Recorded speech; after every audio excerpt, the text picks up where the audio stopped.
get the population hopping mad and ready to relinquish their liberties.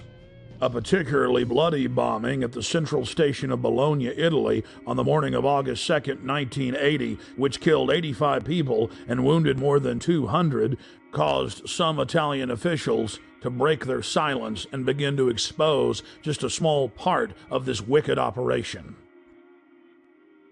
And now the Gulf of Tonkin incident.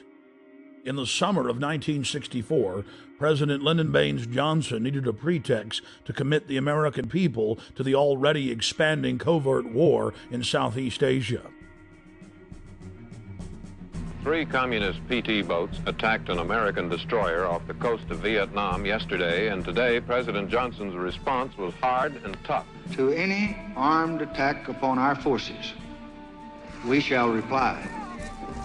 To any in Southeast Asia who ask our help in defending their freedom, we shall give it.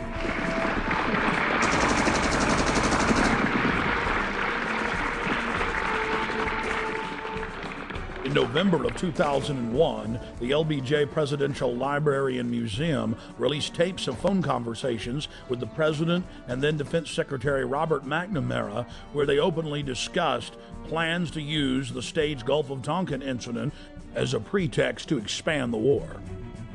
Then, in late 2005, the National Security Agency declassified its own official history of the Gulf of Tonkin and admitted that intelligence agency officers had deliberately skewed the intelligence and claimed that Vietnamese patrol boats had attacked U.S. destroyers on August 4, 1964, when in reality they had done nothing, even while being fired on by U.S. forces.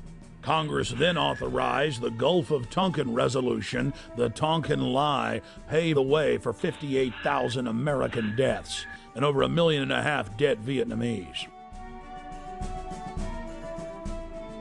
On October 6, 1976, 2 time bombs made of C4 planted on a Douglas DC-8 aircraft exploded, killing all 73 people on board in the most deadly act of airline terrorism in the Western Hemisphere until September 11, 2001. The plane was carrying Olympic athletes from 3 countries, including gold medal winners from Cuba. Declassified FBI and CIA documents show that the convicted bombers of the flight had been given U.S. visas just days before the attack and that they were in the employ of the U.S. government. This had been reported on in respected publications for years, but has now been confirmed by multiple declassifications. Cuban plane bomber was CIA agent. Declassified U.S. government documents show that a man suspected of involvement in the bombing of a Cuban passenger plane worked for the CIA. Luis Posada Carrillas.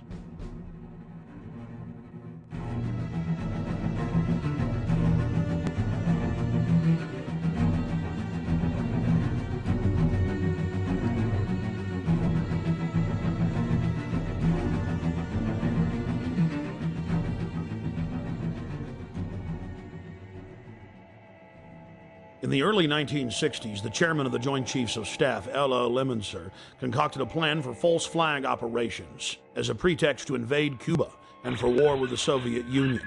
In Operation Northwoods, they planned to hijack jets by remote control, crash them, and blame the attack on Cuba. There were many other terrorist attacks they planned to carry out that were contained within the document. One scenario mentioned was the destruction of a U.S. naval vessel that was to be blamed on a foreign power as a pretext for war with any enemy they picked. President Lyndon Baines Johnson went operational with Northwoods on June 8, 1967 during the Six-Day War. During the Six-Day War between Israel and the Arab nations, the USS Liberty was sent by Johnson to collect electronic intelligence in the eastern Mediterranean. The clearly marked U.S. intelligence ship was 14 miles off the coast of Israel in international waters.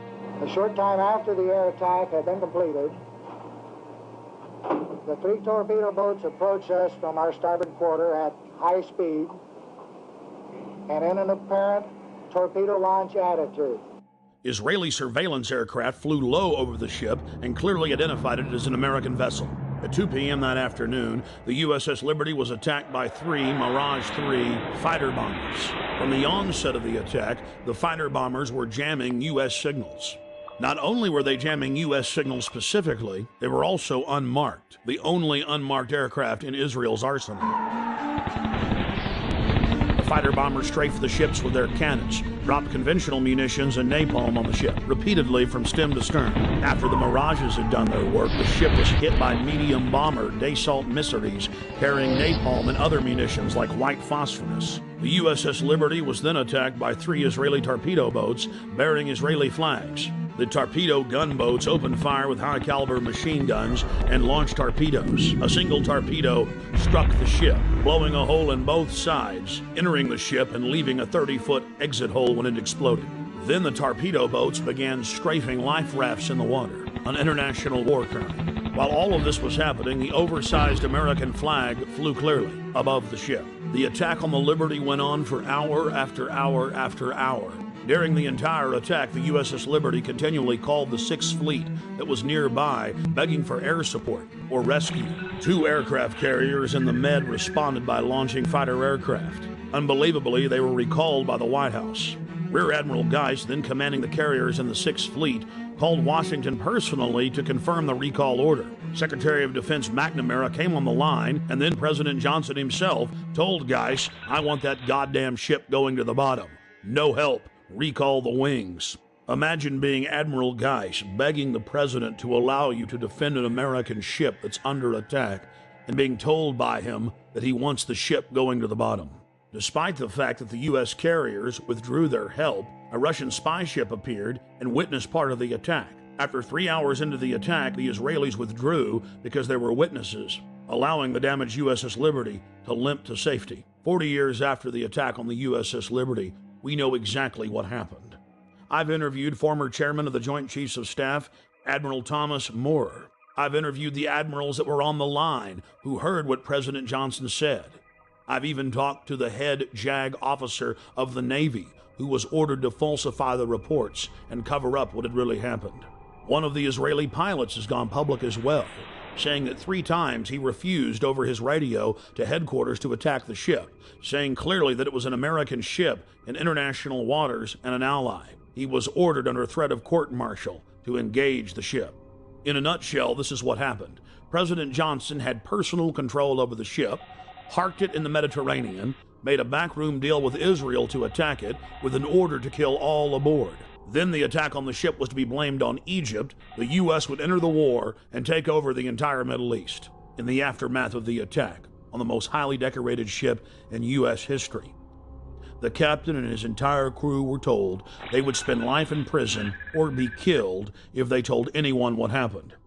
Captain William L. McGonigal was given the Congressional Medal of Honor in secret and told not to tell anyone that he had won the award.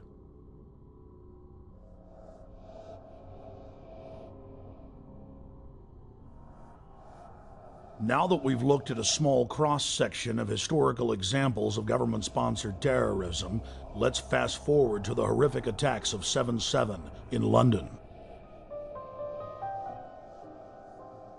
Prime Minister Tony Blair, leader of the Labour Party, was facing an uphill battle in parliamentary elections. National polls showed that his pro-war party was sure to lose. And then right on time, the bombings of 7/7 and 7/21 occurred. Within days of the London bombings, evidence began to emerge indicating Western intelligence agency involvement. I traveled to London from Austin, Texas, to personally investigate.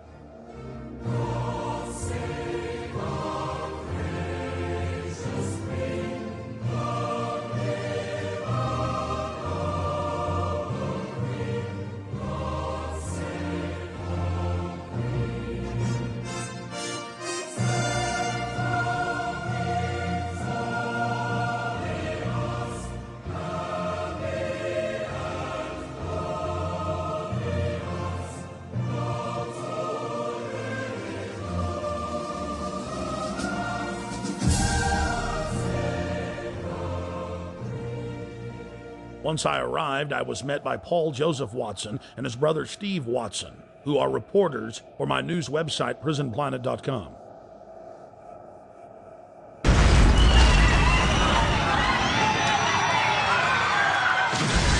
To understand the London bombings and who perpetrated them, you first need to look at 3/11, 2000.